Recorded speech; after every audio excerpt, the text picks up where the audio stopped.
Vamos tratar da temática da meritocracia no esporte e a autoavaliação na busca de melhor desempenho esportivo, né? Esse bate-papo será mediado pelo doutor Fernando Cruz, a quem eu já convido aqui, já convoco ao nosso palco. Uma salva de palmas para o nosso vice-presidente do CBC. Vem para cá, doutor Fernando. E eles, os medalhistas, os campeões olímpicos, embaixadores do CBC, André Heller, desta vez pronunciando de forma correta o nome do nosso craque. Convido também Emanuel Rego, por favor, e Lás Grael, os três aqui com a gente. Uma forte salva de palmas para esse verdadeiro time. Craques que se juntam ao doutor Fernando para este bate-papo especialíssimo. Enquanto eles se acomodam, explico aí que desde já os nossos participantes, vocês que estão aí na plateia, poderão interagir com os nossos embaixadores do CBC. Para ganharmos tempo, né, nessa logística das perguntas, as nossas recepcionistas que estão aqui na lateral, a postos, estão entregando aquele formulário que a gente já utilizou, né, pela manhã. Os interessados apenas levantem a mão, elas irão até vocês, vão entregar, e aí vocês fazem as perguntas e serão respondidas aqui no final do nosso bate-papo. A gente vai ter uns 10 minutinhos ou mais de interação com a nossa plateia, que é muito importante. Doutor Fernando, passo a palavra para o senhor. Aproveitem aí esse momento, por favor. Obrigado, Milena. É uma satisfação muito grande para nós recebermos a cada um de vocês, e especialmente nesse nosso bate-papo aqui, informal, mas muito produtivo. E a nossa companhia não podia ser melhor, né? Nós temos aqui hoje, né, atletas que dispensam a apresentação, atletas vencedores, campeões olímpicos, né? Ainda competindo como o Lars, mas segundo o André, pós-atletas, né? A exceção do Lars, eu acho que os dois se enquadram, né? Mas eu tenho o privilégio de conviver com eles no Comitê Brasileiro de Clubes de forma mais pessoal. Então, a minha apresentação, se eu pudesse resumir numa palavra que eu penso dessas três pessoas, é generosidade. São seres humanos excepcionais, para além de atletas e de currículo que todos vocês conhecem. Então, essa generosidade deles é que permite que hoje nós estejamos aqui para compartilhar essa experiência e esse conhecimento deles. E é isso que nós vamos fazer. De imediato, eu vou pedir então ao Emanuel que faça a sua apresentação de 10 minutos. E ao final disso a gente começa então, ao final da apresentação de cada uma, as perguntas então, tá bom? Emanuel. Bom, boa tarde a todos. É um imenso prazer participar de mais um encontro onde há uma distribuição de conhecimento. O CBC tem essa preocupação de sempre passar a informação. E eu estou junto com 4 ilustres, Fernando Cruz, que está sempre liderando esse movimento do CBC, falar com esses 2 amigos que nós estamos sempre juntos, sempre no prol da liderança, né, do espaço olímpico e dos atletas na formação. Queria também cumprimentar Paulo Panciel, como presidente do CBC, nessa liderança também com relação aos clubes, Jair Pereira, Cezinha, também Arialdo no FENA Clubes fazendo um ótimo trabalho. E aqui eu gostaria primeiro de passar uma ideia para vocês do que eu acho. Podia me ajudar?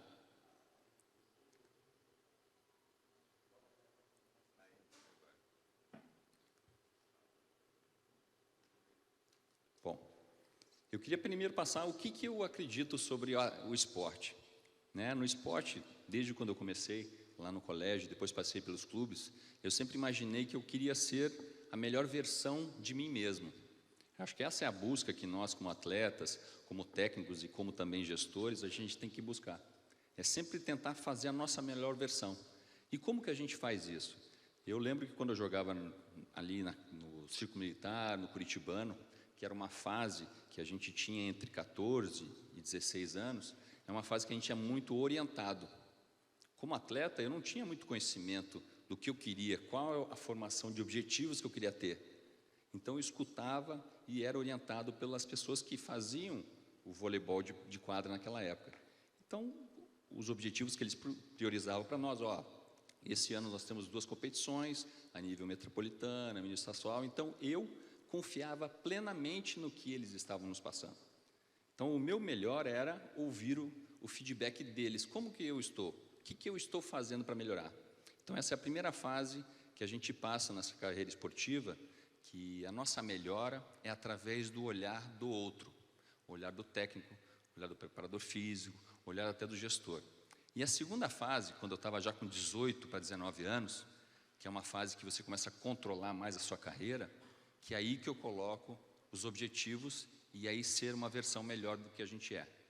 Eu sempre busquei, em toda a minha carreira no vôlei de praia, buscar excelência em todos os momentos. E o que era para mim? Primeiro, criar um objetivo forte. O que eu almejo? Sempre na minha cabeça era sempre o ciclo olímpico de 4 em 4 anos. Então, quando eu pensava assim, ó, eu quero ir para uma Olimpíada, para ir para a Olimpíada eu tenho que passar pelo Campeonato Brasileiro, ficar entre os 3 primeiros do Campeonato Brasileiro para poder ir para o Circuito Mundial. No Circuito Mundial, ficar entre os 3 primeiros para me classificar no ciclo olímpico. Então, esse sempre foi o meu objetivo, o meu planejamento. Quando eu pensava assim, ficava fácil de eu entender o dia a dia dos meus treinamentos. A segunda parte é atitude e ação. Vou dizer para vocês, vocês nunca vão conhecer um campeão que não tem atitude. Nós temos 2 super campeões aqui do lado, André Heller e o Lars Grael, super de atitude. Nós temos também o campeão olímpico junto com vocês, que é o Rodrigão, que ele é o campeão olímpico de vôlei de quadra também, está presente aí conosco. Também temos presente também o técnico de seleção brasileira de basquete, o Paulo Basson, que também está presente. Então, são pessoas importantes. Importantes que fazem a diferença porque são pessoas que têm atitude, que criam ação. Então, essa é uma segunda visão que eu tenho de ser melhor na nossa visão. E a terceira é buscar excelência, como eu falei, a cada dia de treinamento, eu chegava com meus técnicos e perguntava para eles, o que eu posso melhorar hoje? Qual é o treino que vai ter hoje? Eles falavam, hoje o treino vai ser de passe e levantamento. Então, o que eu estou fazendo de errado? Então, eu sempre fui muito curioso buscando a excelência. E quando a gente chega na excelência, qual que é o próximo passo dessa construção do atleta? A última, conquistar. Ir atrás da meritocracia. Ir atrás daquilo que a gente pode conseguir através do nosso resultado.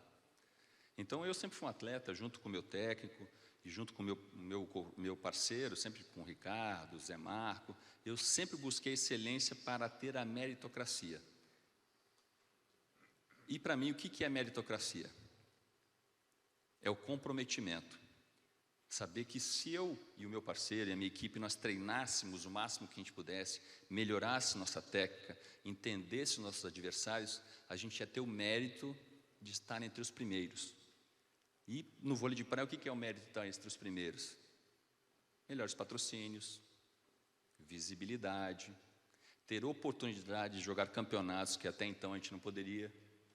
Eu, quando comecei a jogar, com 19 para 20 anos vôlei de praia, eu não tinha competência de jogar o circuito mundial. Mas, por meritocracia, ficando em primeiro no circuito brasileiro, tinha condições de chegar. Então, eu sempre visualizava essa meritocracia na minha cabeça. E da meritocracia, qual o segundo momento na minha cabeça? Investir melhor. Investir tempo e recursos. Toda vez que a gente pensa, em meritocracia, você tem que ficar entre os primeiros para alcançar um novo patamar, vamos dizer assim.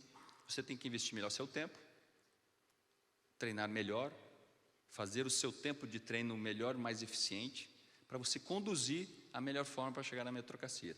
Então, isso para mim que significa meritocracia no esporte. Treinar o suficiente e alcançar novas oportunidades. Vou dar um exemplo específico sobre planejamento de 4 em 4 anos. Como eu falei para vocês, no vôlei de praia, a gente sempre planeja a nossa carreira de 4 em 4 anos. Seja preparação visando circuito brasileiro, circuito mundial, pan-americano, campeonato mundial e a cereja do bolo chegar na Olimpíada. Então, esse é o planejamento que, na minha cabeça como atleta, eu sempre visionava. Fiz um super tour, uma super mudança estratégica na minha vida.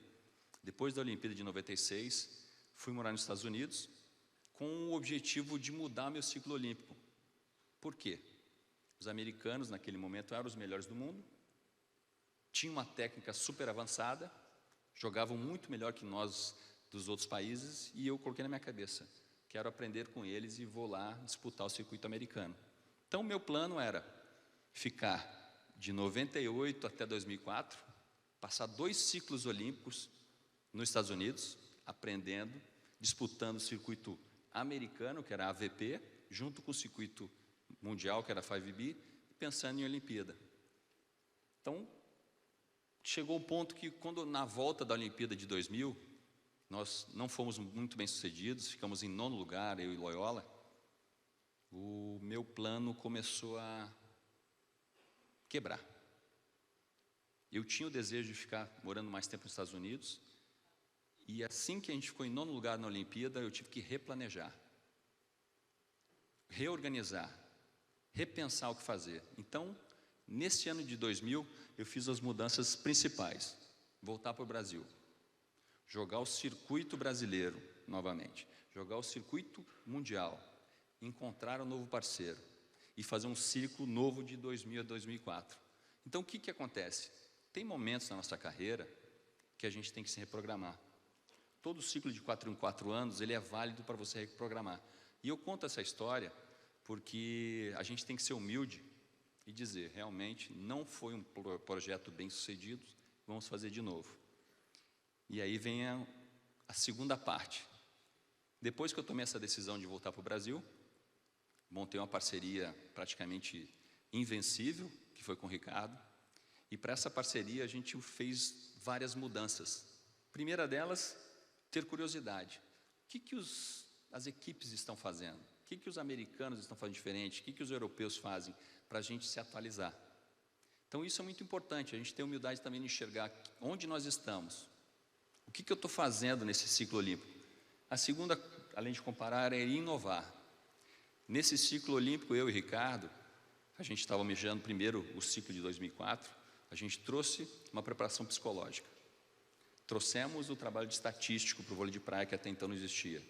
Montamos um sistema de treinar na Europa. A gente passava 2 meses treinando na Europa. Então, a gente inovou.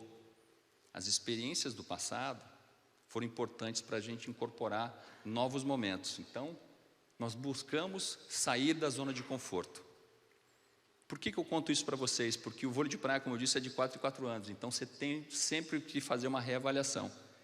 E no final dessa história, depois que eu fiz as mudanças dos ciclos olímpicos, tive a oportunidade de ser gestor no Fluminense Futebol Clube. Foi importantíssimo esse momento na minha carreira, porque eu consegui priorizar certas visões que eu não tinha quando eu estava dentro da quadra. A primeira delas é entender que num clube você tem que fazer uma revisão geral dos esportes de alto rendimento. Quais os esportes que o Fluminense gostaria de investir? Essa é a primeira pergunta. A segunda, qual era a vocação do clube? Eu tive que avaliar. O clube do Fluminense tinha um ótimo polo aquático, todos os esportes de piscina sempre muito bons. Então, esse era o foco de investimento, esportes de piscina. O segundo, fiz uma avaliação no vôlei masculino e vôlei feminino. O vôlei feminino, vencedor desde as categorias de base. Essa é uma vocação do clube, vamos investir. Tanto é que hoje o Fluminense é um dos times que estão na Superliga Feminina com grande sucesso. Então, era um projeto. E a terceira parte, entender o que os sócios do clube e o público que o Fluminense tinha, o que eles precisavam. Aí fiz uma reunião na época com o presidente Pedro Abad, junto com o vice-presidente olímpico Márcio Trindade, e entender o que eles gostariam de novidade, quais os esportes que eles gostariam de investimento. Na época, o Pedro Abad, ele gostaria de investir no futebol americano. Eu falei assim, tudo bem, podemos investir, mas será que o público do Fluminense quer ver futebol americano? Então, acho que é assim que a gente negocia novos ciclos. Então, a minha contribuição aqui hoje sobre meritocracia é falar que a gente tem que buscar excelência dia a dia, temos que ter planejamento. Muitas vezes um planejamento de 4 em 4 anos ele precisa ser revisto, ser reanalisado e saber onde a gente quer investir. Acho que essa é a minha contribuição aqui com vocês hoje sobre meritocracia. Obrigado, Emanuel. Muito interessante essa visão de compartilhar não apenas as experiências exitosas, mas também as que não dão certo, que talvez sejam as que se aprende mais, né? Bom, dando continuidade, vamos ouvir agora o André. Por favor, André. Maravilha. Boa tarde a todos. Eu vou levantar, tá, gente? Porque eu quero enxergar melhor vocês. Vou quebrar o protocolo um pouquinho, tá? Eu vou levantar porque eu prefiro enxergar vocês de um outro ponto de vista, tá? Muito bom estar aqui, muito obrigado pelo convite, pela oportunidade, que ótimo encontrá-los novamente. Uma delícia estar aqui com vocês novamente, Lars, Emanuel, Dr. Fernando.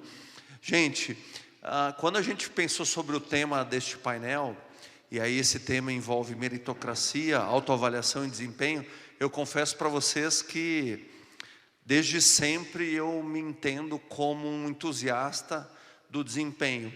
E aí eu vou explicar para vocês, mas o meu grande ponto de inflexão no entendimento do que são as melhores estratégias para desempenho aconteceu no início da minha carreira e eu já vou compartilhar com vocês. Mas antes disso, é legal a gente revisitar o conceito de ponto de inflexão, né?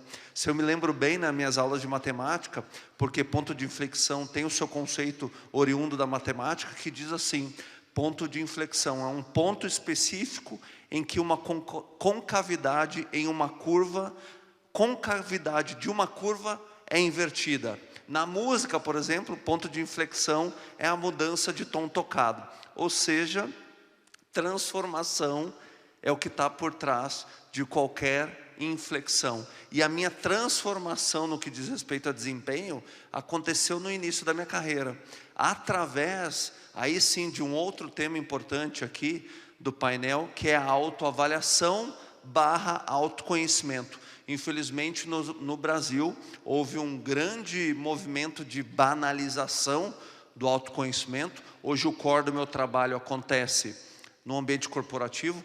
Esse ambiente já vem retomando e revisitando a importância do autoconhecimento. Mas durante muito tempo, o mercado brasileiro banalizou o autoconhecimento. Aliás, nós vivemos em um país que infelizmente banaliza até a banalização, né? Então, mas o autoconhecimento ou a autoavaliação, ela é primordial. E foi assim que, na verdade, eu tive contato com as estratégias mais assertivas e adequadas para melhorar meu desempenho no início da minha carreira. Eu quero compartilhar com vocês rapidamente, tá? Você já deve ter escutado essa história, provavelmente de mim, mas eu não tinha coordenação motora nenhuma para o vôlei, eu não tinha repertório motor, não fui aceito no time da escola, acabei parando em um clube na cidade de Novo Hamburgo. Eu não sei se a Sociedade Ginástica de Novo Hamburgo está por aí, mas foi lá que eu comecei, e lá eu só fui aprovado porque eu era um pouco mais alto do que a média dos jovens da minha idade, e também porque disseram que eu tinha um certo talento. Eu, sinceramente, naquela idade, naquela altura da vida, não entendi o que de fato era um talento. Depois, com o estudo, eu entendi que talento não é promessa. Na verdade, talento é potencial. Esse talento, se a gente não investe tempo, energia e dedicação e aquisição de conhecimentos, sempre será um potencial. Agora, não sendo aceito no time da escola e depois de um feedback no clube de que eu passei neste clube em função somente da altura e não porque eu já jogava vôlei, eu tive que realmente parar um pouco para pensar qual era de fato a consciência da minha realidade, o que era de fato e efetivamente a minha realidade. Eu não sabia jogar vôlei. Na verdade, eu não tinha coordenação motora nenhuma. Tanto é que a brincadeira à época que eu não conseguia caminhar e comer chiclete ao mesmo tempo. Isso me rendeu, inclusive, já contei para vocês, um apelido muito carinhoso por parte dos meus amigos, que passaram a me chamar de ganso. Olha que apelido carinhoso. Mas o fato é que eu não tinha coordenação motora. Mas isso não significou, na minha autoavaliação, que eu estivesse aprisionado, como se de fato aquela fosse a minha prisão perpétua ou o meu cárcere privado. Na verdade, eu comecei a alavancar a minha performance, o meu desempenho, através da autoavaliação, do autoconhecimento. Hoje a gente fala que o autoconhecimento é a habilidade que pavimenta o caminho para que todas as outras habilidades possam funcionar bem. Por que isso é importante? Porque eu preciso saber qual é meu ponto de partida. E é só a autoavaliação e o autoconhecimento que nos permitem isso e que nos proporcionam essa condição. Eu posso traçar um objetivo, uma meta, um sonho, mas se eu não reconhecer de onde eu estou partindo, eu não vou conseguir construir a melhor rota. É como se fôssemos, de fato, um aplicativo de trânsito, um Waze. O meu sistema precisa reconhecer qual é o meu ponto de partida. Se eu tenho uma limitação ou se eu tenho uma força, não significa que essa é a minha condição permanente. Na verdade, a gente sabe que a realidade nada mais é do que um ponto de partida, uma condição temporária. Dito isso, através da autoavaliação e do autoconhecimento, eu pude também refletir quais eram as minhas limitações, quais eram as minhas forças, quais habilidades que eu tinha, quais habilidades que eu não tinha, como se eu tivesse feito um balanço patrimonial. Na faculdade eu cheguei a cursar a disciplina de contabilidade gerencial, aí estudei sobre balanço patrimonial, onde você divide uma empresa, um relatório financeiro entre passivos e ativos. Então, de fato, o que eu fiz foi um balanço patrimonial das habilidades que eu já tinha. Os meus passivos eram aquelas habilidades que eu precisava aprimorar, e meus ativos eram aquelas competências e habilidades que eu já tinha, que eu já dispunha. Agora, a partir desse balanço, dessa autoavaliação, aí sim, eu tracei um plano estratégico para que eu desenvolvesse ao meu desempenho e a minha performance. André, mas o que isso quer dizer de fato? Eu venho, na verdade, nós viemos de um ambiente que a gente fala muito de excelência, de alta performance, mas eu nunca vi, pelo menos ao longo de toda essa minha vida de atleta e também estudando sobre o tema, algum contexto, alguma teoria, algum modelo que tangibilizasse um pouco o que de fato é alto desempenho. E ao longo dos últimos anos, eu criei uma matriz para mim, tá? Uma matriz para mim que eu vou compartilhar com vocês. Não tem um intuito aqui que vocês tomem essa matriz ou esse modelo, eu já apresento, aliás, já está aqui. Não quero que vocês tomem ela como verdade absoluta, não é fruto de nenhum estudo científico, é resultado de décadas de estudos sobre desempenho e as melhores estratégias e comportamentos, tá? Então, hoje eu posso falar com muita tranquilidade para vocês que o meu desempenho, a um certo ponto da minha carreira como atleta, se baseou nessa matriz que é formada por 4 escalas e cada escala é formada por 2 subescalas. Então, vocês estão vendo aqui, por isso que eu levantei um pouquinho, essa matriz em forma de radar em pizza. Nós temos a partir daqui, primeiro componente da matriz, que para mim eu chamo matriz da excelência, tá? Então, primeiro componente, qualidade da atenção, aliás, quantidade de tempo investido, isso diz respeito à dedicação, tá? Primeiro componente, dedicação, que diz respeito à quantidade de tempo que eu invisto em determinada tarefa, meta, objetivo ou sonho. Mas não pode ser só quantidade de tempo. Temos que ter atenção, qualidade neste tempo.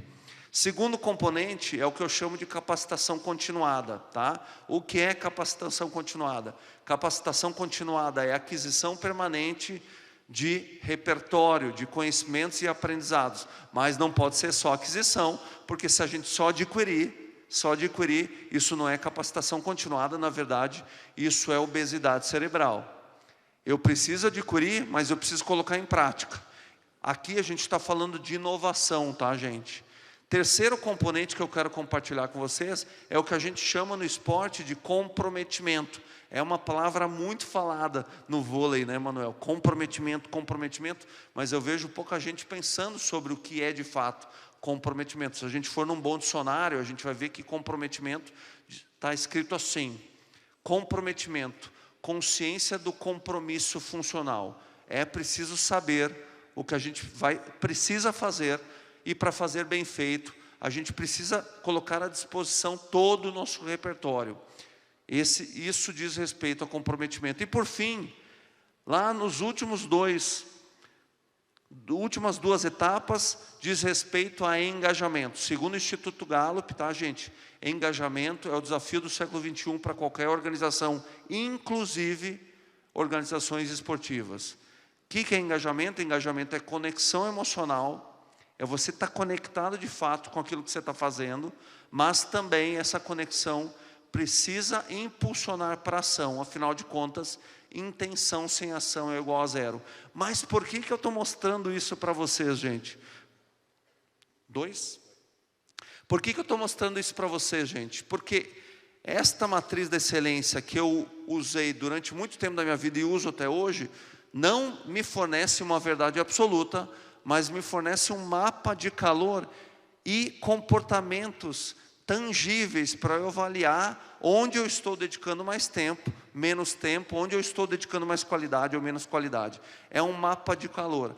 Agora, já terminando, o que é importante compartilhar com vocês? Porque aqui eu crio uma mentalidade, e a minha mentalidade me impulsiona para os meus comportamentos. Agora, se a gente for fazer uma transferência dessa mentalidade do indivíduo para uma visão mais macro de uma organização, nós estamos falando de cultura. O que é cultura, gente? Cultura não é aquilo que a gente escreve, por exemplo, numa organização corporativa que é missão, visão, valores, ou é aquilo que está escrito, por exemplo, num código de ética de uma organização, ou num estatuto. Na verdade, cultura é aquilo que nós, quando fazemos parte de uma equipe, fazemos repetidamente, todos os dias. E cultura diz respeito a gente. Cultura, na verdade, é o conjunto de comportamentos permitidos e não permitidos pela organização. É a cultura que nos sustenta quando estamos em dificuldade e em crise. Por fim, eu quero compartilhar com vocês que eu sempre tive na minha cabeça que a autoavaliação, o autoconhecimento, de novo, é a habilidade que pavimenta o caminho para todas as outras habilidades passarem.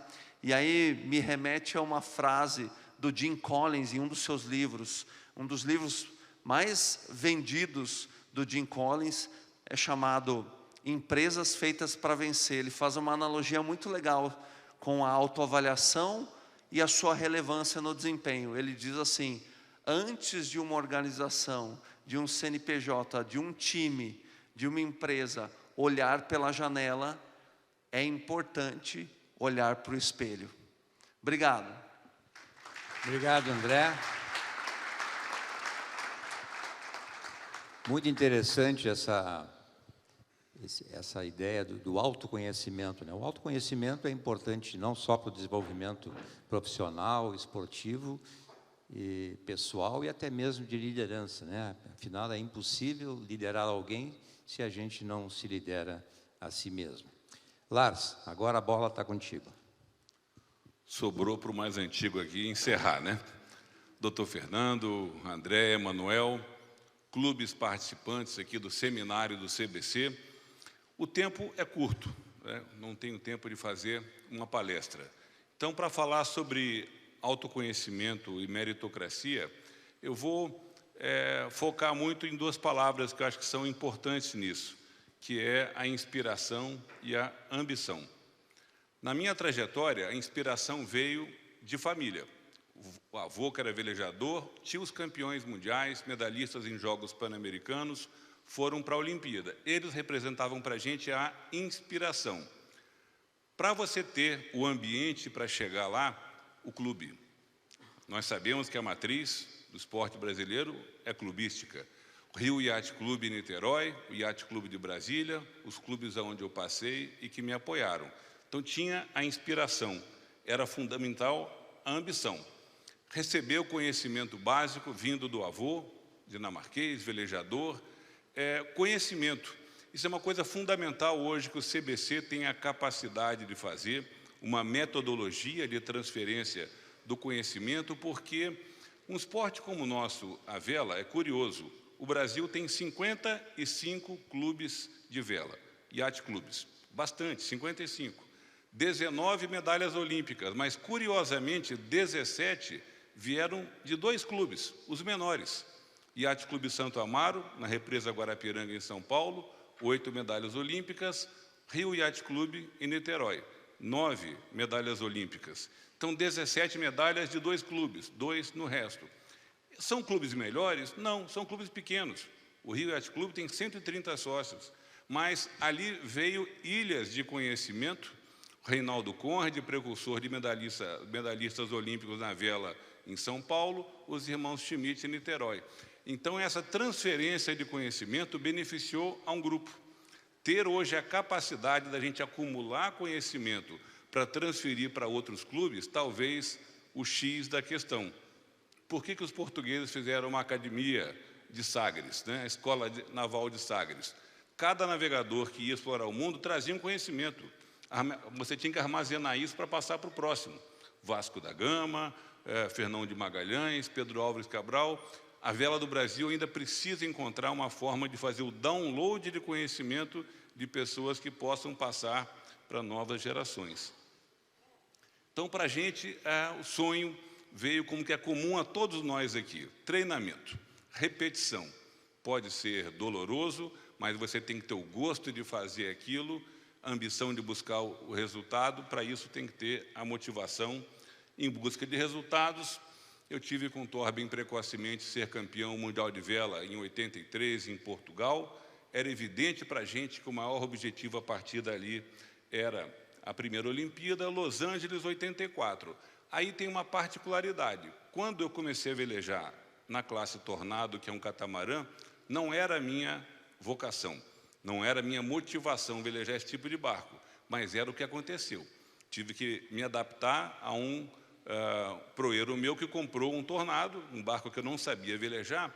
Quando nós começamos a velejar, eu ganhei do meu pai era do Exército, um adesivo de uma propaganda de armas, Browning, da Áustria, que tinha sido medalhista olímpico em Moscou. Eu peguei aquele adesivo e coloquei no travessão, numa parte do barco. Eu estava começando, as pessoas passavam no clube e riam. Você medalhista olímpico? Está longe, hein? O atual medalhista é brasileiro. Tinha ambição, né? A ambição de olhar para aquilo, gerar inspiração para buscar resultados. Chegar à primeira Olimpíada aos trancos e barrancos, na 7ª colocação, foi um aprendizado importante, para depois materializar isso num esforço contrariando a falta de patrocínio, a falta de apoio, chegar em Seul com Clínio Freitas e conquistar a medalha de bronze. E o fundamental, você vê que eu passei pela medalha de bronze batido. A vitória é uma coisa que é a nossa grande meta, nossa grande ambição, mas o aprendizado quase sempre vem dos erros, das derrotas. Olimpíada de Barcelona, que a gente era favorito e fracassou e naufragou na raia, voltar e entender cada escolha que foi feita no caminho para chegar num evento mal sucedido foi fundamental para aprender para as próximas Olimpíadas. Então, aí veio um ponto importante. A gente no Brasil velejava sozinho, não tinha dinheiro para poder viajar e velejar na Europa, na América do Norte, na Oceania, onde lá tem flotilhas, os barcos estão velejando entre eles constantemente, treinador, metodologia, a gente no Brasil velejando sozinho. Havia uma disparidade de nível técnico, então a gente não tinha referência para velejar. Então eu busquei inspiração num americano, esse senhor aí do centro, Dennis Conner, mito da vela. Ele foi campeão da America's Cup, que é a competição mais antiga da vela internacional, de 1851. Ele foi campeão e os Estados Unidos detiveram essa taça por 132 anos. E com ele perdeu a taça para a Austrália. Quando ele foi derrotado, ele foi execrado no país dele, perdeu patrocínio, perdeu apoio e se apresentou para tentar recuperar a taça na próxima edição em Perth, na Austrália. Como ele não tinha apoio, ele velejava sozinho. E ele escreveu um artigo numa revista que me impactou muito, a forma que ele desenvolveu uma técnica de velejar contra ele mesmo, tendo um autoconhecimento, uma capacidade de autoavaliação e motivar a tripulação do barco dele para entrar naquela onda, ele criava uma espécie de inimigo imaginário. Então, cada vez que ele aproximava de uma marca de percurso, uma boia, uma ilha, ele dizia: quanto tempo falta até aquela boia? cada tripulante dava uma aposta. Ele queria saber aferir tempo e distância. Ele ia puxando o ritmo dele fazendo isso. Eu copiei essa técnica, né? E isso ajudou muito a nossa trajetória. Então, a autoavaliação era importantíssima, velejar o tempo todo pensando onde estaria o adversário. Eu cometi um erro, perdi posição. Tem um barco velejando, está passeando o barco, eu tento ultrapassar ele para tirar o vento do barco, né? Com isso, a gente criar uma capacidade de treinamento referencial que nós não tínhamos na prática. Então, foi no momento de crise que a equipe de vela viveu pós-Barcelona, que nós chegamos em Atlanta para a vela vencer no quadro de medalhas nos Jogos de Atlanta 96. Então, foi um título que deu ao Brasil um outro nível de reconhecimento e apoio e notoriedade. E nessa Olimpíada eu tenho um outro ponto importante, que é a questão da inspiração. A inspiração não vem só do nosso esporte. Eu tenho meus ídolos no esporte da vela, e são muitos. Poderia citar o Torben e tantos outros, mas a gente vai aprendendo a ter ídolos em outros esportes, vendo comportamento, atitude, gana, tenacidade. Então, vendo uma regularidade do Fittipaldi, vendo um Piquet em intimidade com o carro, o Senna com um conjunto de virtudes em favor dele. Jogos Olímpicos de Atlanta, para mim, pelo menos, foi fundamental o Comitê Olímpico do Brasil ter levado para a Olimpíada, como convidado, Ademar Ferreira da Silva. Nada a ver com vela, bicampeão de atletismo, salto triplo no passado.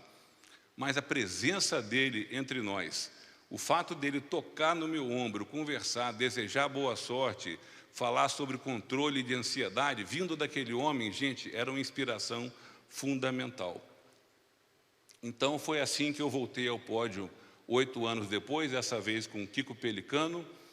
Depois dos Jogos Olímpicos de Atlanta, uma grande adversidade na vida, um fato não esperado, que foi a mudança de rumo em função do meu acidente, como me reposicionar não mais como atleta olímpico, como que eu poderia ser útil ao país a partir dali, experiência na vida pública, atuar como gestão, como nossos amigos aqui também atuaram, desde lidar do esporte do mais alto rendimento, o Comitê Olímpico, Comitê Paralímpico, ou como esporte de identidade cultural, organizando 4 vezes Jogos Nacionais dos Povos Indígenas, de extrema complexidade, mas o desafio de voltar para a vela.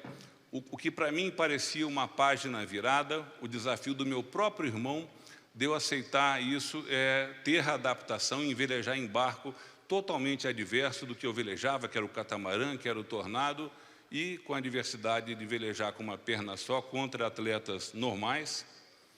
E resultados que vieram de lá para cá, porque a partir dali, o que me motivou a ser útil a alguém foi o próprio Torben me convidar para ser o sparring. O barco referência que eu não tinha para treinar e tinha que criar meu inimigo imaginário, o Torben pediu para que eu fosse o sparring dele, velejar e treinar com ele, puxar velocidade. Assim, também fui como treinador dele nos Jogos de Sydney, eu e o tio Eric.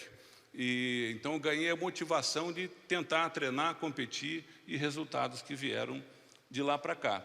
Mas quase sempre na vela, velejando individualmente ou em dupla, velejar em dupla é como uma dupla de vôlei de praia. Uma intimidade enorme, problemas pequenos que podem ficar enormes conforme o tempo, é quase que um casamento sem sexo. Não é fácil, né? Viajar com a mesma pessoa, dormir no mesmo quarto, no mesmo voo o tempo todo. E a partir dali tivemos a oportunidade eu tive de liderar uma equipe brasileira numa classe de grande prestígio internacional, que é a classe 12 metros, onde a filosofia de treino e exercer a liderança era totalmente diferente. Então, um barco onde não apenas eu estava no leme, mas tinham outros 14 componentes na equipe, fundamental. Então, a meritocracia, esse é um ponto importante, né? Como que era o critério da escolha das pessoas? Só porque eram medalhistas olímpicos e pan-americanos ou campeões mundiais? Nem todos estavam alinhados no mesmo objetivo. E, na verdade, a nossa grande meta naquele momento era participar do centenário da vela internacional, das classes métricas, e quando a gente conseguiu convencer o Torben de estar no nosso barco, e eu voltar a velejar com ele depois de tantos anos como timoneiro e ele como tático do meu barco, parecia que nós tínhamos velejado na semana passada, e tinha sido a última vez em 1983. Então, ter vencido essa Copa deu uma outra credibilidade também à vela nacional e a ter a noção que nós, brasileiros, sim temos capacidade de disciplina, de união, de espírito de equipe. E ter a certeza que, na vida, em qualquer esporte, alguns esportes são mais cartesianos, mais objetivos. No caso da vela, você lida com variáveis não controláveis e até a consciência que navegar é lidar com cenários adversos. Então, e já chegando no final, sempre disseram que eu era um grande teimoso no esporte, porque tinha aquela ambição e lutava por ela. Eu acho que teimosia é quem persiste no erro. O persistente é quem tem um objetivo, luta por ele e é capaz de fazer alterações de rumo para chegar lá. Quando eu voltei a velejar na classe Star, e eu mudei de Brasília para voltar a morar no Rio, buscava um novo proeiro, para compensar o fato de eu já ser velho, alguém jovem, com agilidade, com força para isso, e nós convidamos um ex-aluno do Projeto Grael, que é o Samuel Gonçalves. Hoje é gerente da CB Vela, dirige a academia lá da CB Vela, um jovem que a gente via pelo brilho dos olhos dele que ele queria ir mais longe. O Samuel, quando eu fiz o convite, o Star tem limite de peso. E eu chamei ele para conversar, ele imaginou do que seria o tema da conversa, um eventual convite, e o Star, quanto mais pesado for, melhor, né? O proeiro tem um limite máximo. Eu falei, Samuel, quanto é que você pesa, hein? Ele assim, por quê? Para velejar com você? Eu falei, não, não interessa, quanto é que você pesa? Ele, 85 quilos. Não vai dar. Eu falei, por quê? Eu tenho que pesar quanto? Eu falei, 106. Ele falou, me dá 2 meses. Força de vontade, né? Então, aí você vê, ele teve ambição, né? Ele aceitou o desafio, ele pediu um prazo, cumpriu o prazo, velejar com ele. Ele trazia para mim, além de ser sangue novo a bordo do barco, simbolizava tudo que nós pretendíamos quando fizemos um projeto social para democratizar ou para deselitizar o nosso esporte. Então, ter voltado a competir no mais alto rendimento e ter vencido o título mundial em Buenos Aires em 2015 foi, pelo menos para mim, a sensação de dever cumprido, porque entre 2 títulos mundiais, eu só tive 2 na vida, fora medalhas de prata e em bronze, entre um título e outro passaram-se nada menos do que 32 anos, quando era muito menos provável acontecer, em função de uma deficiência física um tanto quanto severa, aconteceu. E trazendo comigo um jovem que teve essa capacidade de ter utopia de velejar, o sonho de poder tentar realizar isso e concretizar, tendo um resultado dessa relevância, hoje é super respeitado internacionalmente. Você pode tocar esse vídeo para terminar? É curtinho. Deve ter um play aí, talvez. O velejador brasileiro Lars Grael tem 2 medalhas olímpicas de bronze no currículo. Em 1988, em Seul, e em Atlanta, em 96, as 2 vezes na classe Tornado. Em 98, ele teve uma perna decepada por uma lancha de pesca em Vitória, mas não interrompeu a carreira. O Lars voltou a velejar, só que pela classe Star. Foi campeão brasileiro, sul-americano e agora a conquista mais importante, o título mundial, ao lado do Samuel Gonçalves, um aluno do projeto social da família Grael que ensina garotos de comunidades pobres a velejar. Ao Lars e ao Samuel, a homenagem justa do Jornal Nacional e o orgulho de todos os brasileiros. Parabéns aos 2. A meritocracia eu dedico a Samuel. Muito obrigado.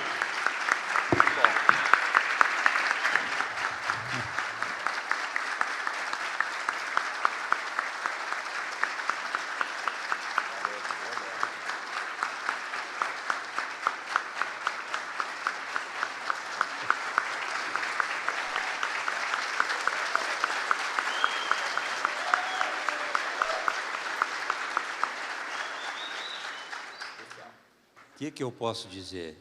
Esse é Lars Grael, só isso que eu posso dizer. Muito obrigado, Lars. Eu só me chamou a atenção, eu queria ressaltar rapidamente a importância da ambição, aqui entendida como um sentimento positivo, de vontade, não de ganância, né, que é diferente. Acho muito importante isso para o desenvolvimento do atleta, do próprio clube, de uma pessoa. Acho muito legal esse conceito de vontade, não desistir. Né? Isso aliado à persistência, então, é uma dupla invencível. Né? Ambição e persistência, se é que existe uma forma de sucesso, eu colocaria essa equação. Bem, agora nós passamos à parte das perguntas. Eu já tenho aqui algumas perguntas, mas eu gostaria de fazer a primeira pergunta a cada um dos atletas aqui presentes. Queria ver a visão de vocês, Emanuel, André e Lars, de que estratégias vocês sugerem para melhorar o nosso rendimento esportivo, assim, na perspectiva da meritocracia. Pode começar, Emanuel? Bom, eu acho que a meritocracia, tudo começa como foi falado essa palavra muito, autoavaliação. Você tem que se avaliar onde você está naquele momento e planejar o futuro aonde você quer chegar. São dois momentos muito importantes. Se você se autoavaliar e enxergar realmente com muita sinceridade aonde você está, fica fácil de você fazer mudanças para buscar a meritocracia. Eu vou dar um exemplo com relação ao Bolsa Atleta, que é um programa, né, do governo federal. Eu, como secretário nacional, eu fiz parte e fui buscar recursos para esse Bolsa Atleta, porque muitas vezes as pessoas pensam no Bolsa Atleta com um assistencialismo, mas não é. Ele é um produto de extrema meritocracia. O que acontece? Um jogador, uma equipe individual que foi campeão neste ano 2023, ele tem o mérito de estar no Bolsa Atleta no ano seguinte. Então, os 3 primeiros de cada modalidade têm direito de estar no ano seguinte. E 2024 recebe recursos para investir. Caso esse time ou atleta não performe em 2024, ele sai e entra outro no lugar dele. Então, esse para mim é o melhor exemplo de meritocracia, que a gente tem que se preocupar é atingir outros níveis. Então, acho que é isso também com relação aos clubes, aonde estou indo com o meu esporte que eu estou investindo. Posso investir outro? Tenho que investir mais? Então, acho que essa é a análise, saber onde nós estamos e tentar buscar outros voos. Eu gostaria de colaborar dizendo que meritocracia tem 2 maneiras de a gente fazer uma leitura sobre ela. Primeiro, a leitura externa, obviamente, quando a gente fala de resultados e a gente está competindo contra outros clubes ou contra outros atletas, mas também muito da meritocracia fala sobre se sentir merecedor. Então, esses dois olhares sobre a meritocracia são, na minha visão, fundamentais.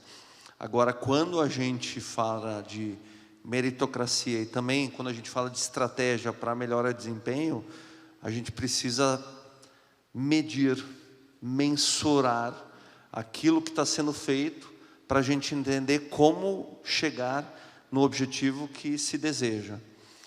Aquilo que a gente não mede, não é possível controlar. Então, é necessário, sim, a gente fazer de novo uma autoavaliação para que a gente entenda qual é a nossa realidade e, assim, através da nossa realidade atual, a gente construir as melhores ações para chegar no objetivo que nós queremos. Agora, a estratégia é fundamental, porque a estratégia dá sentido, dá significado às ações.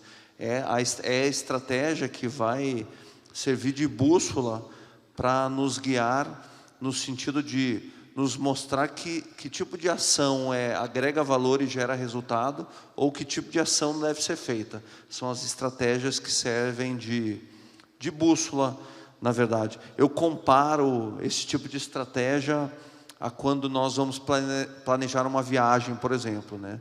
Primeiro a gente decide qual é o destino que nós queremos ir, e depois a gente, para comprar as passagens ou decidir o trajeto, a gente precisa decidir de qual aeroporto ou de qual cidade nós partimos. Essa é uma ótima estratégia, de novo, porque através dessa avaliação de onde eu estou partindo e onde eu cheguei, eu quero chegar, a gente consegue fazer uma análise não só sobre a eficácia, não só sobre a chegada, não só sobre os objetivos alcançados, mas sobretudo sobre a eficiência do processo. Quando a gente fala de desempenho esportivo individual ou de um esporte, obviamente existem lá os 3 primeiros, o vencedor, o medalha de prata e o medalha de bronze, mas não significa que os outros competidores também não foram eficientes, talvez não tenham sido eficazes, mas o processo de eficiência é um momento de a gente olhar para dentro, para a gente entender realmente que tipo de investimento eu estou fazendo na aquisição de novos conhecimentos, como eu invisto individualmente, ou a minha organização investe o seu tempo e os seus recursos. Aí a gente está falando de eficiência. E, na verdade, é a eficiência que sempre nos leva à eficácia. Perfeito, concordo plenamente aqui com meus pares. Meritocracia no esporte é uma coisa muito mais fácil da gente identificar na sociedade. O esporte tem regras claras, cartesianas, de uma base grande de praticantes, né, num princípio darwiniano, dessa base grande, poucos chegam lá. Na vida pública no Brasil nem sempre é assim. A meritocracia é difícil de você perceber na política, nem sempre o maior gestor é o ministro, nem sempre o maior jurista vai sentar-se no banco do Supremo, mas no caso do esporte, a meritocracia é onde um ponto que a gente trabalha muito é na qualidade de gestão, na melhoria da governança, na melhoria do ambiente de gestão, e uma meritocracia que eu vejo importante. Vejam o CBC, nasceu de 12, 14 clubes, criando um Congresso Brasileiro de Clubes em 1990, para depois ser reconhecido como entidade do Conselho Nacional do Esporte, para a lei reconhecer o CBC como entidade suprema do esporte, como COB e o CPB, para captar recursos, para poder fazer a distribuição para clubes. Dos 14 virou 20, que virou 100, 904 clubes apoiados. Né? Apoio para equipes multidisciplinares, recursos humanos, equipamentos e materiais esportivos, e os famosos CBIs, que hoje eu acho que cria um tecido da organização do esporte brasileiro, dessa matriz que somos nós, os clubes, e o importante que a gente hoje trata aqui, os clubes podem promover, com apoio do CBC, participar de até 5 modalidades, mas onde você tem metas. E a meritocracia vai justamente atuar nessa variável conforme o resultado do clube, conforme o mérito, mais apoio ele vai ter. Só que não quer dizer que o clube que não atingiu a meta e nas suas 5 modalidades não performou, vai perder o apoio. Ele vai ter um piso, uma base de sustentação para que ele tenha a motivação, a ambição de chegar lá. Então, eu acho que a meritocracia está nesse equilíbrio, a sustentação e o reconhecimento do mérito. Muito bem, eu acho que nós podemos, de certa forma, avaliar a qualidade da participação dos nossos integrantes aqui pelas perguntas. 100% das perguntas são direcionadas aos 3, ou seja, todos querem ouvir a opinião de todos. Isso é um bom indicador, temos meritocracia aqui para vocês aí. Uma pergunta que chegou aqui para os 3, eu acho que ela já foi respondida, mas eu vou só colocar aqui, que se poderiam dar um exemplo de como a autoavaliação gerou resultados. Eu acho que já foi bem respondido, já falaram os 3 sobre isso, né? Então, se tiver mais alguma dúvida, acho que qualquer um de vocês está à disposição, mas acho que foi bem explorado esse tema e nós temos limitação de tempo. Enfim, eu passo para outra pergunta. A segunda pergunta aqui é de como explicar para um atleta, um jovem de 12 a 15 anos e a sua família também, que para ser um atleta profissional eles têm que faltar treino para estudar, aquela coisa de deixar de viajar em competições por causa do estudo. Como é que se lida com essa situação, né, com jovens, né, para se tornar um atleta? quem quer se arriscar agora Vou me arriscar a responder primeiro pelo simples motivo de que eu tenho uma atleta em casa, né? Aliás, eu casei com uma atleta, sou casado com a Marcela, é uma ex-atleta junto comigo, e nós agora temos uma atleta de 13 anos em casa que está passando justamente por aí. E aí eu quero tocar num tema muito importante, relevante e, por que não, essencial quando a gente fala de desempenho, seja num contexto mais macro ou até micro, do indivíduo para a organização, que é a importância de definir quais são os valores que regem a nossa vida como profissionais ou como organização. São os valores que servem de bússola para guiar as nossas ações. Por que eu digo isso? Porque quando a minha filha Helena, de 13 anos, ingressou no esporte, um dos acordos ou valores inegociáveis na nossa casa foi sobre a importância da escola, dos estudos. E não era só um valor que colocamos num banner, e de fato nós fizemos isso, eu e a Marcele, colocamos os nossos valores, os valores da família Heller, num banner, e a gente chama esse banner de valores inegociáveis. Então, esses valores nós não negociamos. E um deles, para os nossos filhos, dizia respeito aos estudos. Agora, não é só um banner, não são só palavras escritas, esses valores precisam se manifestar na prática, no nosso cotidiano. Então, em algum momento, ela agora também compete pelo clube de regatas lá de Campinas. Em algum momento, quando não é possível se ausentar da escola, na nossa hierarquia de valores, a escola está em primeiro lugar, até mesmo antes da performance esportiva. Mas por que, André? Ela não quer ser um atleta? Sim, a minha filha com 13 anos já fala muito que ela quer ser uma atleta profissional. Porém, hoje eu falo com muita propriedade para vocês, que hoje nós sabemos, e não sou eu que estou falando, existem teses, teorias e práticas que já comprovaram que quando o atleta adquire conhecimento em outras áreas, ele não está sabotando, ele não está deixando de investir no seu desempenho esportivo. Na verdade, ele está agregando valor ao seu desempenho esportivo. Nós vivemos num país que infelizmente ainda acontece, por favor, me corrijam se eu estiver errado, quando o atleta vai pelo caminho do esporte, na maioria das vezes ele faz isso em detrimento da educação. Infelizmente, já foi muito pior, mas ainda acontece. Mas hoje, nós sabemos que atleta bom é atleta inteligente. É atleta que investe no estudo e na aquisição de outras informações, de outros aprendizados, de outras áreas do conhecimento. E esses outros conhecimentos vai agregar valor à sua performance esportiva. Então, sim, essa é uma maneira que nós explicamos para os meus filhos, para minha filha, porque de fato, e não é uma conversa de pai e de mãe, de fato, os estudos, os outros conhecimentos adquiridos na escola vão ajudá-la efetivamente na performance esportiva. alguém mais se arrisca? Concordo plenamente. A questão de educação é inegociável. Difícil hoje em dia é a gente apresentar aos filhos, netos, no caso de cada um aqui, essa faixa etária hoje da criançada, aí, de 9, 12, 15 anos, apresenta-se um esporte diferente do que foi o esporte que se apresentou na minha adolescência e juventude, os esportes olímpicos convencionais.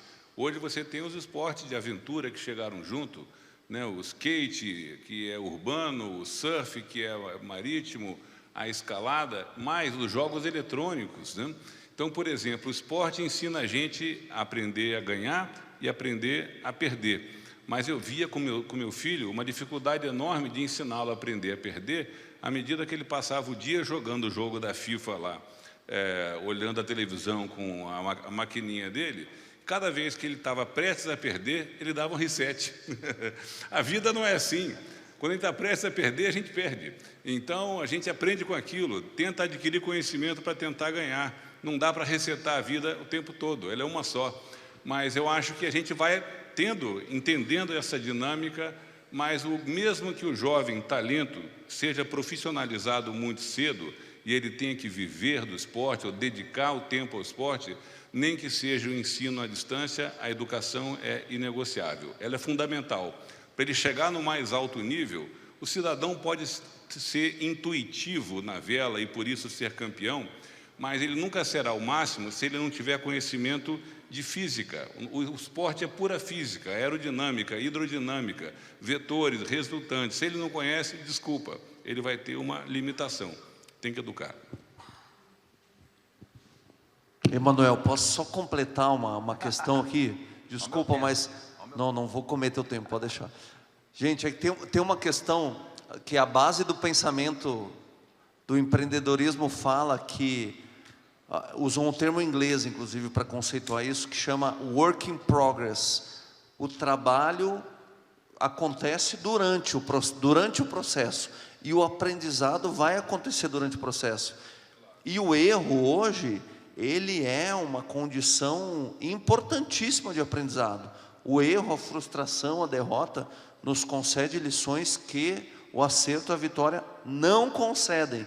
Então, quando a gente fala sobre empreendedorismo, que é a minha área de formação, hoje a gente fala assim, olha, vai errar. O erro não é só parte do processo, é parte importante do processo. Então, hoje a gente fala assim, olha, não podemos errar. Não, muito pelo contrário, a gente sabe que vai errar. Então, que tal errarmos rápido para aprender antes? E no esporte, no que diz respeito a desempenho e estratégia, a gente só vai aprender de fato fazendo. Só não vai aprender quem não pratica, quem não experimenta e quem não vivencia. Concordo com ambos. A educação é importantíssima e eu vou dar um exemplo na minha casa. Na minha casa são 5 medalhas olímpicas. Eu e a Leila, nós temos medalhas olímpicas no vôlei de praia e no vôlei de quadra. Nós temos um filho de 13 anos, da idade do André Heller, e ele, no começo da história esportiva dele, ele fez outras modalidades sem ser vôlei. A Leila queria que ele jogasse vôlei, eu falei assim, não, deixa ele aproveitar. Ele fez judô, fez capoeira, fez natação, e no final, perto dos 10 para 11 anos, ele começou a fazer futsal. Mas não porque ele gostava de futsal, mas porque ele gostava de estar com os amigos. Então, a gente tem que entender que tem certos momentos na idade da criança que ela tem escolhas dela. Ele com 11 anos queria jogar futsal por causa dos amigos, ele não gostava de jogar futsal. E era um bom goleiro, porque ele já tinha desenvolvido muitas habilidades.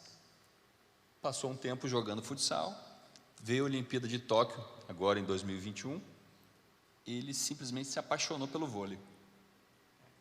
Ele falou assim, pai, eu não quero mais jogar futsal, quero jogar vôlei. Imagine a alegria da Leila. Leila falou assim, nossa, é isso que a gente queria. Então a gente começou a colocar ele no vôlei, mas porque ele não foi forçado a fazer vôlei, porque a gente sabe a pressão que talvez ele teria. Então naturalmente ele escolheu, começou a ir bem, via que tinha habilidade, via que estava sempre acima dos outros, recebia muitos elogios e começou a se destacar. E nesses últimos 2 anos ele vem crescendo. Então ele está na fase desse de 2 a 14, ele está com 13 anos, joga na fase de 12 a 14, tem atletas com 14 anos que são mais altos e mais fortes, fisicamente. 1 ano de diferença nessa idade faz muita diferença.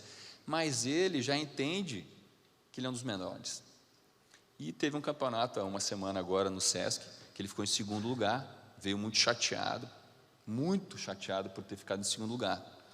A Leila tentando ajudá-lo a superar, eu falei assim, não, deixa ele sofrer. Eu cheguei para ele, bati nas costas, ó, chora um pouquinho aí, imagine, porque assim, vida de atleta é isso. Porque ele foi o primeiro toque emocional sobre o que ele gostava de fazer. Então, o que eu falo que de 12 a 14 anos é a fase que a gente se apaixona pelo esporte. Então, acho que a gente tem que dizer isso para todos os profissionais, que é a fase que a gente se apaixona, para chegar do 15 ao 17, aí a gente performar. Aí a gente entrar no clube e aprender o que a gente erra, melhorar nossa excelência e entrar no clube, que o clube vai dizer, olha, você está errando aqui, mas você pode ser melhor. E aí, dos 15 a 17, está preparadíssimo. E o estudo, fundamental também. Eu acho que isso é importante, a gente entender esses momentos do aluno que vai sair do colégio e vai para o clube para melhorar o seu desempenho.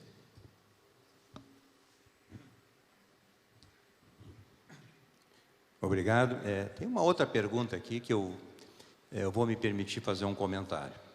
A pergunta diz o seguinte: onde está a meritocracia no clube que levou 10 anos para formar um atleta ou equipe e o grande clube que pega o atleta pronto e leva para a grande competição? Eu li uma vez que a árvore que produz tâmaras demora cerca de 50 anos para produzir o primeiro fruto. Não sei se é 50, o que eu quero dizer é que, provavelmente, quem plantou a árvore que vai produzir a tâmara não vai usufruir dos frutos. Mas isso, de maneira nenhuma, tira o mérito de quem plantou essa árvore. Segundo, se vocês assistirem, especialmente a palestra a seguir do Arialdo, e depois amanhã, durante a atividade que vai ser tratada matriz de bonificação, vocês vão ver que isso está contemplado no CBC. O CBC também, na sua matriz de bonificação, eu já estou dando um spoiler aqui do Arialdo, tem uma parte que contempla o clube que formou o atleta. Dito isso, queria ouvir a opinião dos nossos ilustres companheiros. Eu começo. Bom, olha a importância da autoavaliação.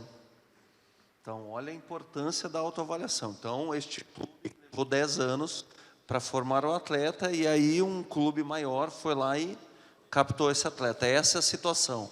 Mas olha a importância da autoavaliação.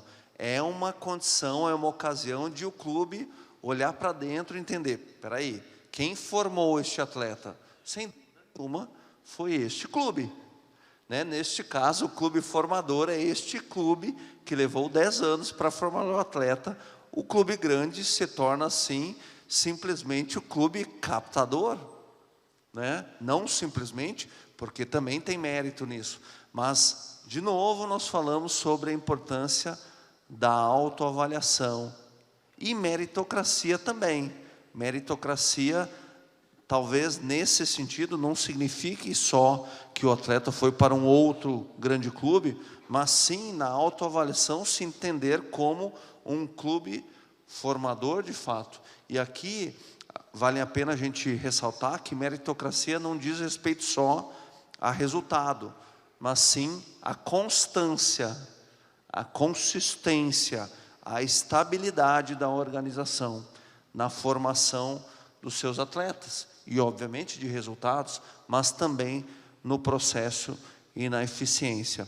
Também é uma ocasião, nesse caso específico, de o clube olhar para dentro e entender por quais motivos o atleta optou por outro clube. São perguntas que talvez não tenhamos todas as respostas, mas são perguntas importantes de se fazer. Por qual motivo, por quais motivos o atleta optou por outro clube?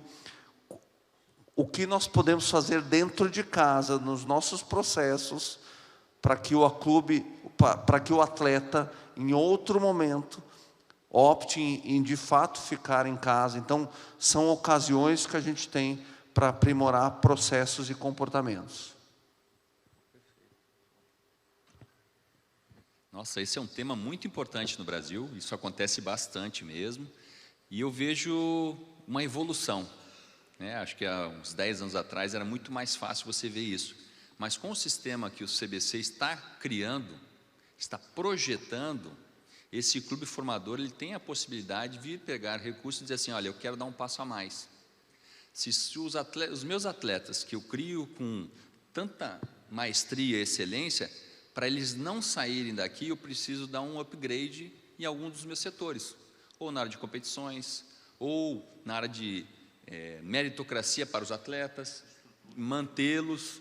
Então, acho que é muito simples você seguir nesse momento de atualização do sistema clubístico que o CBC faz, para esse clube formador, ele receber os méritos. Passou uma lei na CBV, uma lei interna, que todo atleta que chega à seleção brasileira e ele é vendido, tem uma transferência para um clube internacional, um DX de 10% a 15% volta para o clube formador. Isso já é uma meritocracia. Então, já está acontecendo, em forma de leis e regras, a meritocracia para aquele clube formador legítimo, mesmo que ele, em alguns momentos, vá para outros clubes, mas ele é merecedor. Então, por causa dessa situação, leis, organizações, o CBC, todos estão modificando esse futuro. Eu acredito que em um futuro próximo a gente não vai ter mais isso, porque os clubes vão estar preparados para manter e reter, né, com infraestrutura, né, os seus atletas que foram formados. Perfeito. Eu acho que nós temos que ter consciência do papel do clube formador de atleta olímpico, formação e projeção. Não precisamos ter o egoísmo ou o egocentrismo de dizer que um atleta pertence a um clube único e determinado. O mérito foi de uma pessoa só. Não é. Infelizmente, atleta, quando fracassa ou quando é pego no antidoping, ele fica sozinho na vida. Quando o atleta ganha e vai subir a rampa do Palácio do Planalto porque veio da Olimpíada com a medalha no peito, aí aparece muito padrinho. Que bom, a gente tem que aprender a compartilhar. O clube, hipoteticamente, de Montes Claros, formou um atleta de natação. Poxa, quando ele começou a despontar, ele foi treinar em Belo Horizonte, Mackenzie pegou. Quando ele chegou no nível nacional, ganhou o troféu José Finkel, veio o Minas Tênis Clube, pegou o cara porque vai projetar ele no nível internacional. Qual é o problema? Nenhum. Eu acho que o importante é o atleta ter o reconhecimento, ter a cultura de quando ele for falar do clube dele, com orgulho. Eu sou atleta do Minas, eu representei o Mackenzie, eu vim de Montes Claros. Então, é muito importante isso, porque a gente saber compartilhar. O próprio CBC não é dono do mérito sozinho. Está lá as medalhas do Pan-Americano, o Brasil passou o Canadá, passou o México, beleza. O CBC fala, eu participei de um percentual grande dessas medalhas, e é verdade. Mas são atletas do Comitê Olímpico do Brasil, também é verdade. A confederação tem o seu papel, claro que tem, né? Muitos vão dizer, mas eu também treino no Programa Olímpico das Forças Armadas, tem apoio Exército, Marinha, Aeronáutica, ainda bem. Vem o Ministério do Esporte, olha, quase todos recebem Bolsa Atleta, melhor ainda. Nós temos que entender a engrenagem, o mecanismo de concatenar toda a estrutura esportiva brasileira e reconhecer o papel dos clubes e o papel do CBC. Estamos fazendo a nossa parte. Muito obrigado. Boa visão. Boa visão. Eu tenho um relógio piscando aqui para mim, 000, esse é o tempo que eu tenho. Mas eu vou encerrar, pedir desculpas a quem eu não consegui responder e dizer que eu vou garantir que o próximo palestrante recupere esse tempo que nós invadimos. Muito obrigado.